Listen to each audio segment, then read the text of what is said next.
our push-up technique.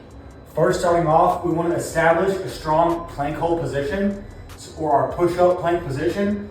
If you know tabletop from yoga, or a position where you're essentially quadruped, so all four on the ground, and then I pick my knees up off the ground, and if you can see, there's a straight line with my back. I'm not like tilted or arching, I'm straight and engaging my core. And then to step these legs out here, same thing. We're engaging our core here, so we have tension all the way from the shoulders through the core, and there should be a straight line from my shoulders all the way to my feet. So my lower back shouldn't be dipping in here, and I'm not gonna be at this acute angle or having it like a downward dog position.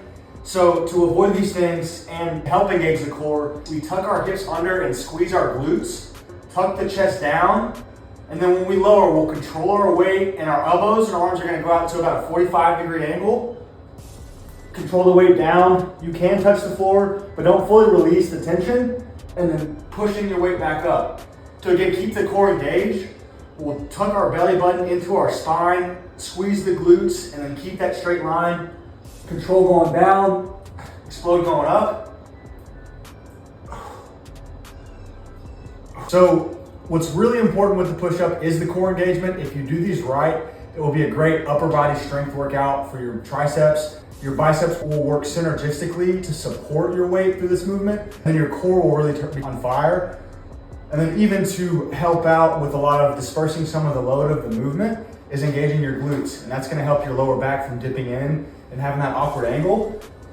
But if we're not quite there, we don't have a strict push-up yet, or we can't rep out, let's say 5 to 8, so we can only do 2 or 3. A good thing to work is that eccentric or that negative. So I'm not really worried about the push-up up off the ground.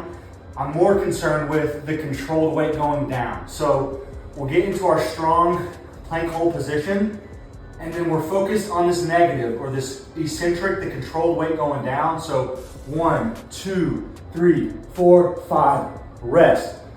I can even walk it back up to the top, and then I would rep that out several different times. Doing 4 seconds going down, let's aim for 6 to 8 reps, and then we'll see what push we can do. And so we can either start fully from the ground and see where our strength is here, and maybe it's only 2 or 3.